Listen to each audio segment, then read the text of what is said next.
On voit sur mon écran ici 3 fenêtres. À gauche, c'est mon cours. Je me suis créé une troisième tâche d'écriture et je souhaite ici créer, à l'aide de l'intelligence artificielle, mes critères ainsi que mes commentaires. Et donc, ma stratégie consiste à importer des critères générés par l'intelligence artificielle. J'ai donc suivi la procédure. J'ai téléchargé le fichier XML qui se trouve à être ici dans mon écran de téléchargement de mon ordinateur. Donc, j'ai obtenu le fichier modèle XML servant à entraîner l'IA. Ensuite, j'ai téléchargé, en suivant le lien, la requête ici qui, lorsqu'on l'ouvre, me montre un exemple de requête que je peux fournir à l'IA. C'est celle-ci. Donc, je vous laisse la regarder en la téléchargeant de votre côté.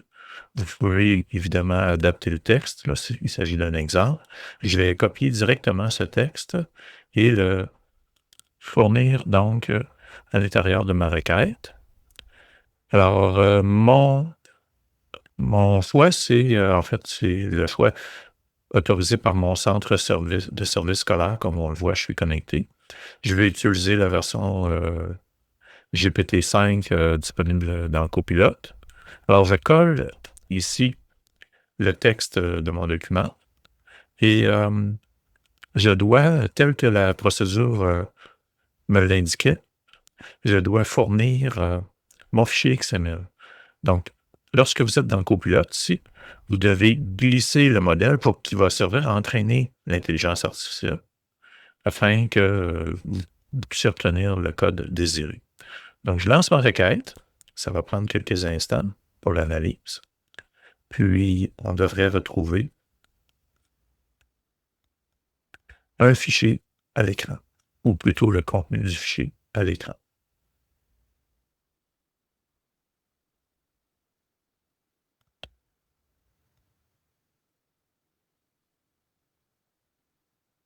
On aperçoit à l'écran ici le raisonnement affiché par l'IA. Puis, ça va se conclure avec un code source à l'écran.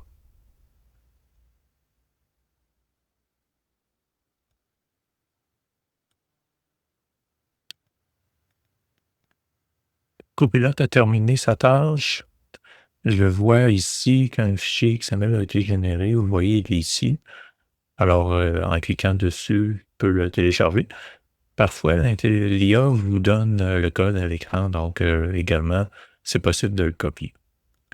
Mais pour décortiquer tout ça, pour voir si ça fonctionne vraiment, j'ai ouvert ici le visualiseur. Donc, c'était le lien, ça, ici, là, le bouton qui était ici, là, ça a généré l'ouverture. Alors, ce que je vais faire, je vais télécharger dans ce cas-ci le fichier, là, la chose qui est la plus simple. Puis, vous allez le voir apparaître ici dans mes téléchargements. Ça a été nommé banque commentaire RPC. Alors, pour savoir qu'est-ce qu'il contient, le visualiser, je vais ouvrir le visualiseur, puis bien, je vais aller l'ouvrir tout simplement.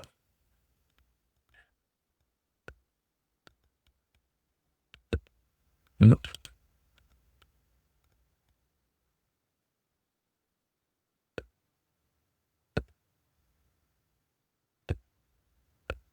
aucun critère trouvé.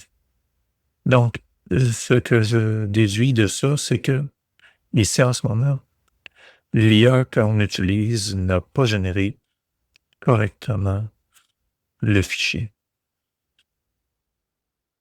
Pour en faire la preuve, je vais l'importer.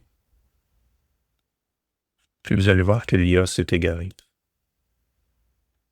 Effectivement, ça n'a pas fonctionné. On voit aucun, en fait, on voit que c'est vide ici, là. Donc, bien, ce qu'on doit conclure de ça, c'est que, en fait, Copilote n'a pas bien fait son travail. Alors, on va lui dire,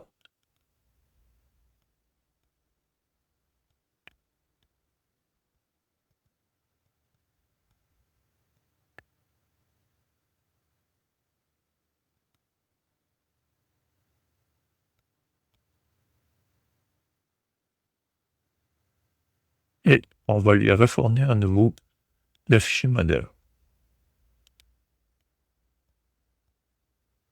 Donc parfois l'IA, on doit lui tirer un peu l'oreille parce que ça arrive malheureusement que l'IA s'égare.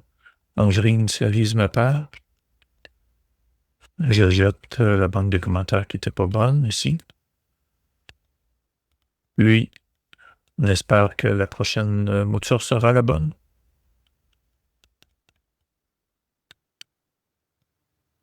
Deuxième chance, on va aller vérifier banque de commentaires V2. Cette fois-ci, l'IA devrait avoir trouvé le souci et l'avoir résolu. Ah ah! Donc on voit que les critères ici sont nommés. Les banques ici de commentaires semblent correspondre au document original, là, le document Word. Donc, on a eu à ramener l'IA à l'ordre, là. Pourtant, on l'avait bien instruit avec le fichier modèle, mais comme vous le voyez, là, il y avait un petit souci. Donc, là, on a une forme qui correspond à ce qu'on désire, celui-ci. Alors, on va dire au devoir, importe la version 2. Et là, cette fois-ci, ça fonctionne. On a donc utilisé l'intelligence artificielle pour créer tous nos commentaires.